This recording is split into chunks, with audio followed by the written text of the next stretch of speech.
Investigation continues into deadly gas station bombing. Police investigators probing the deadly bombing at the Mobil gas station on Regent and King Streets are preparing to seek legal advice as they continue their investigation. Crime Chief Wendell Blanham confirmed on Monday that the case file is being compiled for legal review, which will help determine the next steps in the case. Blanham also disclosed that images of the explosive device used in the attack were found on the mobile phone of Daniel Alexander Ramirez Perdomo, who has reportedly confessed to the crime. 9 suspects remain in custody in connection with the bombing, which tragically claimed the life of 6-year-old Soraya Bourne. The High Court has granted police an extension to further detain the suspects. Among those in custody are Perdomo, another Venezuelan man and woman, and a Guyanese hire car driver. Investigations revealed that Perdomo entered Guyana illegally from Venezuela on October 26, the same day as the explosion. He and 3 accomplices allegedly conducted surveillance of the gas station before carrying out the attack later that night. Clothing believed to have been worn by Perdomo was recovered shortly before his arrest in Virginogan, Region 3. President Dr. Irfan Ali condemned the incident as a vile assault on Guyana, assuring the public that justice will be pursued to the fullest extent of the law. Additionally, Minister of Home Affairs Wonaj Walrond reiterated the government's intention to seek the death penalty once charges are filed. Gold miner sentenced for unlawful wounding. Waylon Francis, a 26-year-old gold miner of Dog Point Village, Essequibo River, was arrested on Saturday, November 1, 2025, and charged with unlawful wounding under Section 50 of the Criminal Law Offenses, Act 801. Francis appeared at the Bartica Magistrates Court on Monday, November 3, 2025, before his worship, Mr. T. Mohammed, where the charge was read to him. He pleaded guilty and was subsequently sentenced to 4 months in prison. Police investigate fatal shooting of Linden miner. Samuel Marciano, a 22-year-old miner from 1 Mile, Vismar, has died after being shot multiple times during a social gathering at 14 Miles, Isano Landing, Middle Mazaruni. The shooting occurred around 1 a.m. on Sunday. According to reports from police headquarters, Marciano was allegedly shot by 2 known individuals. Investigators are actively pursuing leads to locate the suspects and are appealing to the public for any information that could assist in the investigation. Anyone with relevant details is encouraged to contact 911 or the nearest police station. At the scene, police ranks discovered several spent shells and a live round. Marciano's body was subsequently taken to Mackenzie Hospital for examination. The investigation into the circumstances surrounding the shooting is ongoing. Nadir re-elected Speaker. Dr. Mahadio elected Deputy Speaker of National Assembly. Manzoor Nadir has been re-elected as the Speaker of the National Assembly, while Dr. Vishwa Mahadio has been elected as the Deputy Speaker. Both elections took place during the first sitting of the 13th Parliament on Monday. Nadir, who previously served as Speaker from September 2020 to 2025, was nominated by Prime Minister Brigadier Redded Mark Phillips, with the nomination seconded by Minister of Governance and Parliamentary Affairs Gail Teixeira. No other nominations were made for the position. A former 5-term Member of Parliament, Nadir was first elected in 1992 as the leader of the United Force political party. In the race for Deputy Speaker, there was a competitive vote. Dr. Vishwa Mahadio was nominated by his colleagues from the People's Progressive Party Civic, PPP/C, government, while Tabitha Sarabohali from the We Invest in Nationhood, WIN party, was nominated by Natasha Singh Lewis. Ultimately, Dr. Mahadio secured the position with 36 votes, compared to Sarabohali's 17 votes. The elections mark a significant step in the formation of the new parliamentary leadership as the 13th Parliament begins its session. VP Jagdeo vows to pursue all leads in deadly bombing investigation. Vice President Dr. Bharat Jagdeo has assured the public that the government will follow all leads, both local and international, in the investigation into the bombing that tragically claimed the life of 6-year-old Soraya Bourne. He warned that all individuals involved will face severe penalties, regardless of their nationality. Speaking to reporters on the sidelines of the 13th Parliament's convening on Monday, Dr. Jagdeo emphasized the government's serious stance on acts of terrorism. If anyone, a foreigner or a local, were to try to conduct acts of terrorism in Guyana or undermine the sovereignty of our country, they will face a tough approach from the government of Guyana, he stated.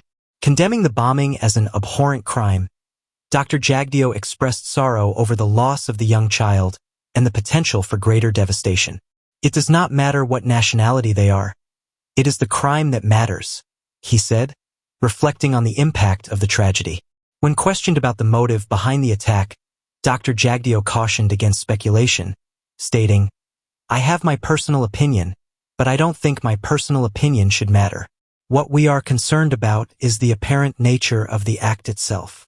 He confirmed that the investigation is thorough and will pursue any connections, whether local or international. "We caught the people. They're going to face the full force of the law. If the linkages are local, we will go wherever they take us. And if the linkages are international, we will do so too," he added, mentioning that external assistance will be sought if necessary. The comments come amid ongoing investigations into the October 26 bombing at the Mobil gas station on Regent and King Streets. Police have retrieved images of the explosive device from the mobile phone of Daniel Alexander Ramirez Piedomo, who has reportedly confessed to the crime. Currently, 9 suspects remain in custody, including Piedomo, a Venezuelan man and woman, and a Guyanese hire car driver. Investigators revealed that Piedomo entered Guyana illegally on the day of the attack and conducted surveillance of the gas station with 3 accomplices before detonating the device.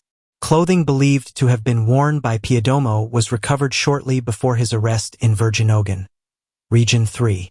Police Crime Chief Wendell Blanham stated that the case file is being prepared for legal advice to determine the next steps, and the High Court has granted an extension for detaining the suspects. Businesswoman sentenced for drug trafficking.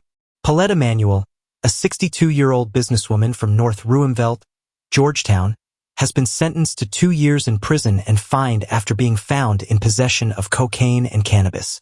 According to reports from police headquarters, Emanuel faced 2 counts of possession of narcotics for the purpose of trafficking, laid under Section 5(I) of the Narcotic Drugs and Psychotropic Substances Control Act 1010. Emanuel appeared at the Bartica Magistrates Court on Monday before Magistrate Tariq Mohammed, where the charges were read to her. She pleaded guilty and received a sentence of 2 years imprisonment along with fines of $30,000 for each count. Minister Walrond affirms zero tolerance for misconduct in police force. Minister of Home Affairs, Wanij Walrond, has reiterated the government's commitment to a strict zero-tolerance policy regarding allegations of misconduct, particularly those involving senior police officers.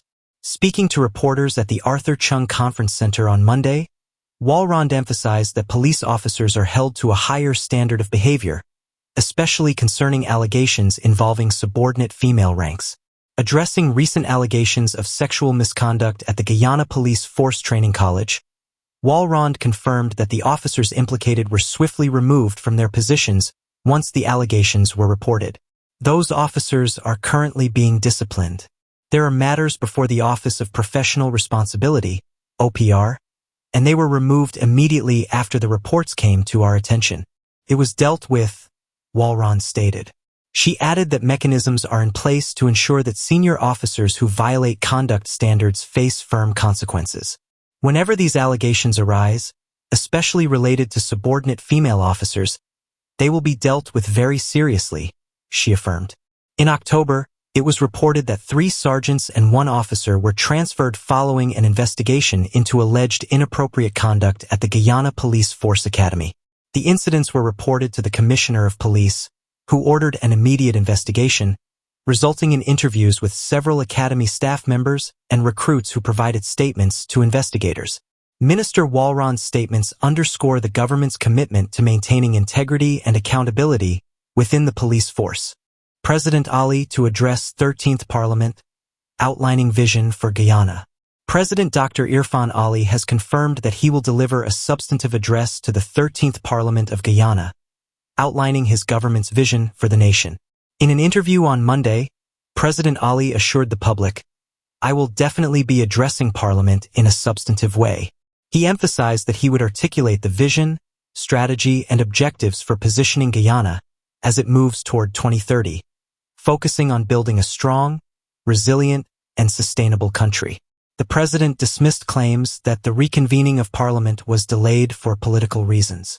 Speaking shortly before the National Assembly convened, he reiterated the government's adherence to legal and administrative procedures while addressing ongoing international investigations, including the U.S. indictment and extradition request against businessman Azruddin Mohammed. Constitutionally, I had up to this point to reconvene Parliament, Dr. Ali stated, affirming his commitment to acting in accordance with the Constitution. He added that the legal matters surrounding Mohammed, who faces charges of gold smuggling and money laundering, have been in process since before 2020 and involve international cooperation with the United States, Canada, and other partners. This notion that Parliament was delayed for an extradition is totally disconnected from the truth, he asserted, describing it as a narrative created for specific intentions. Once all members of Parliament are sworn in and administrative matters, such as the election of the opposition leader, are completed, President Ali will address the House. He concluded by wishing the new Parliament success in its upcoming work, urging MPs to uphold their responsibilities to the people and the Constitution. God bless the new Parliament. I wish the Parliament every success. God bless all those who will be representing our people, and I wish the Parliament a healthy 5 years, he said. Minors sentenced for unlawful wounding. Dokendo Daniels, a 22-year-old minor, and Ronaldo Daniels, a 26-year-old minor, both from Lot 114 Sperendam, East Coast Demerara, were arrested on Sunday, November 2, 2025, and charged with unlawful wounding. The charge was filed under Section 50 of the Criminal Law, Offenses Act, Chapter 8 o'clock. Both accused appeared via Zoom at the Kamarong Magistrates Court today, November 3, 2025, before His Worship Mr. T. Muhammad, where the charge was read to them. The two pleaded guilty and were each sentenced to 1 year in prison. Minister Singh presents Natural Resource Fund Annual Report to National Assembly. Senior Minister in the Office of the President with responsibility for finance, Dr. Ashni Singh, today presented the Natural Resource Fund, NRF, Annual Report for the fiscal year 2024 to the National Assembly. This presentation underscores the government's commitment to transparency and accountability in managing the oil and gas sector, as mandated by Section 32(4) of the Natural Resource Fund Act, 2021. Minister Singh, on behalf of the government and the people of Guyana, praised the efforts of the NRF Board, the Public Accountability and Oversight Committee, and the Investment Committee in supporting this essential institution. The NRF Act 2021, which came into effect on January 1, 2022, introduced significant improvements to the management framework for oil and gas revenues, enhancing governance and transparency. Key enhancements include the establishment of a board of directors responsible for approving fund policies and monitoring performance, thereby separating fund management from the finance minister's direct oversight. Additionally, the Act requires parliamentary approval for withdrawals from the fund and sets forth simplified calculations to ensure the fund achieves its goals. The International Monetary Fund, IMF, has acknowledged the progress made in enhancing governance and improving fiscal outcomes in Guyana. In 2022, the IMF noted that governance was strengthened through the establishment of 3 critical entities: the NRF Board of Directors, the Public Accountability and Oversight Committee, and the Investment Committee. The IMF has also highlighted that notifications of petroleum revenue receipts are published in the Official Gazette, ensuring full transparency. This year, the IMF emphasized that the NRF and Public Accountability and Oversight Committee's annual reports for 2023 were presented to the National Assembly, with regular notifications of petroleum revenue receipts published as mandated by law.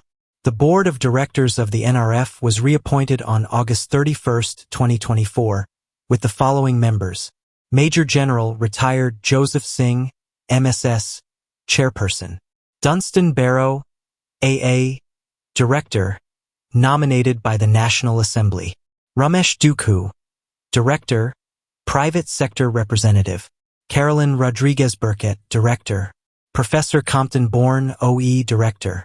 During the National Assembly session, The Speaker also circulated the Public Accountability and Oversight Committee's annual report for the fiscal year 2024, following Section 6(6) of the NRF Act 2021. The reappointed 9-member committee is tasked with non-governmental oversight of the fund's operations, replacing a previously proposed 22-member committee. Minister Singh also presented notifications of receipts to the National Assembly for all petroleum revenues deposited into the NRF from April 1, 2025, to June 30, 2025, and July 1, 2025, to September 30, 2025. As of September 2025, the NRF balance reached $3.6 billion. A key provision of the NRF Act 2021 states that the minister could face up to 10 years in prison for failing to disclose any petroleum revenue received by the government in the official gazette within 3 months. The PPP/C government remains committed to managing Guyana's oil and gas sector with transparency and accountability, ensuring that NRF resources are directed toward investments that provide lasting benefits for current and future generations. Celebrating 101 years of joy. Happy birthday, Ms. Louisa Adelina Wickham.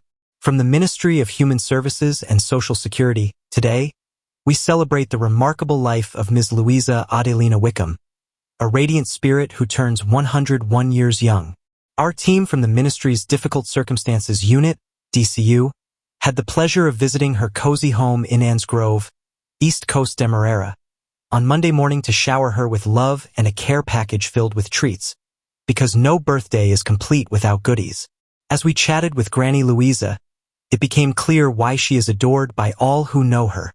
Her smile can light up any room, and her warmth is felt by everyone she encounters. In her younger days, she traveled the world, creating lasting friendships and leaving a trail of admirers in her wake. When asked to describe herself, Granny Louisa humorously declared she's the kindest person you'll ever meet, a sentiment echoed by all who know her. Always ready to lend a hand, she embodies a spirit of love and peace. In her own wise words, this delightful centenarian reminds us that everyone is all one. We should all live in peace. Happy 101st birthday, Granny Louisa. May your laughter continue to resonate for many more years to come. Gold miner charged with trafficking narcotics. Dale Marshall, a 34-year-old gold miner of Lot 1295 Bear Route, East Coast Demerara, was arrested on Sunday, November 2, 2025, and charged with possession of narcotics for the purpose of trafficking. The charges were filed under Section 5(I)(a)(I) of the Narcotic Drugs and Psychotropic Substances Control Act 1010. Marshall appeared before His Worship Mr. T. Muhammad at the Bartica Magistrates Court on Monday, November 3, 2025, where the charge was read to him. He pleaded not guilty and was granted bail set at $50,000 GYD. The case is scheduled for a hearing on December 12, 2025. He refused to quit. The story of Cadet Officer Lloyd Calder. Cadet Officer Lloyd Calder's journey from bachelor's adventure to the Guyana Police Force exemplifies how perseverance can lead to greatness. Born on September 1, 1997, Calder was raised by his mother, who instilled in him values of respect, responsibility, and resilience amid challenges. He began his education at Enterprise Nursery and Paradise Primary before attending Buxton Secondary School, where he excelled in English and social studies. After earning 7 CSEC passes, he continued at the Government Technical Institute, balancing academics with sports and strategic games. Inspired by local law enforcement, Calder dreamed of wearing the uniform and serving his community. He joined the Guyana Police Force on June 14, 2018, where he completed rigorous training at the Richard Fakel Police College and was later assigned to the prestigious Presidential Guard. Despite setbacks in his attempts to join the Guyana Defense Forces Standard Officers Course, Calder remained resilient. After 2 unsuccessful tries in 2021 and 2022, he applied again in 2023 and was accepted. The course tested his physical and mental limits, and he earned the title of Best Drill, a significant achievement for a police officer among military trainees. Calder credits his success to the unwavering support of his family and encourages others to embrace challenges as opportunities for growth. His journey is a powerful reminder that greatness is earned through discipline, courage, and a commitment to serve. Endurance and persistence are your most valuable tools, he advises. Trust the process and let it make you unbreakable. PPP/C government focuses on transparent debt management and infrastructure investment.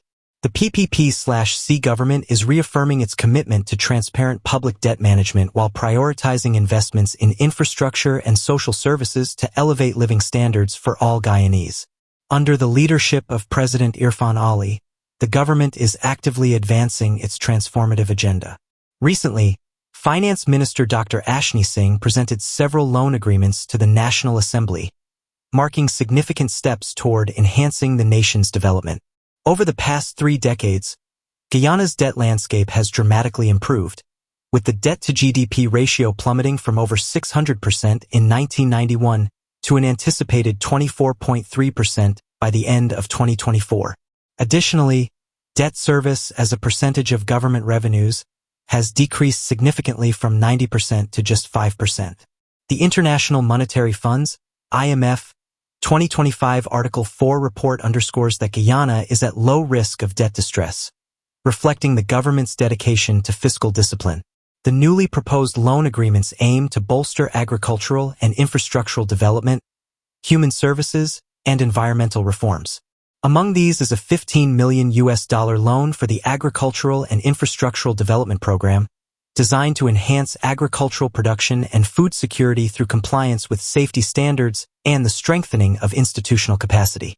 Furthermore, a substantial $350 million loan from the Inter-American Development Bank, IDB, will support the Support to Human Services in Guyana II program, focusing on protecting vulnerable populations, improving operational efficiency, and promoting gender empowerment through digital transformation and support for persons with disabilities. In addition, a $125 million environmental sector policy-based loan from the Caribbean Development Bank aims to enhance Guyana's climate resilience and biodiversity conservation efforts. Another significant agreement includes a $527 million loan from the Export-Import Bank of the United States, intended to finance the transformative gas-to-energy project, which will reduce reliance on fossil fuels and provide cleaner domestic power.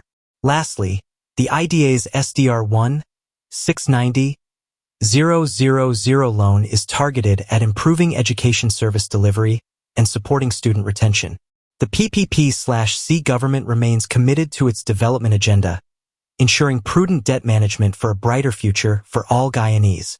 Teen laborer fatally stabbed in Soesdijk-Linden Highway incident. A tragic incident occurred on Saturday night when a 17-year-old laborer, identified as Gaurav Bhagwan from Cane Grove, was fatally stabbed. His body was discovered by co-workers engaged in a road and drainage project. According to police headquarters, the incident took place around 9:30 p.m. at Loo Creek, along the Soesdijk-Linden Highway. Reports indicate that Bhagwan and several colleagues were working when a loud scream was heard. Upon investigation, one of the workers found Bhagwan lying motionless with apparent stab wounds. A 36-year-old laborer from La Belle Alliance, Essequibo Coast, was reportedly found nearby and restrained by colleagues until the police arrived. He is currently in custody and assisting with the investigation. Bhagwan was transported to the Diamond Regional Hospital, where he was pronounced dead upon arrival. His body is now at the hospital mortuary, awaiting a post-mortem examination. Police investigations are ongoing as authorities seek to uncover the circumstances surrounding this tragic event.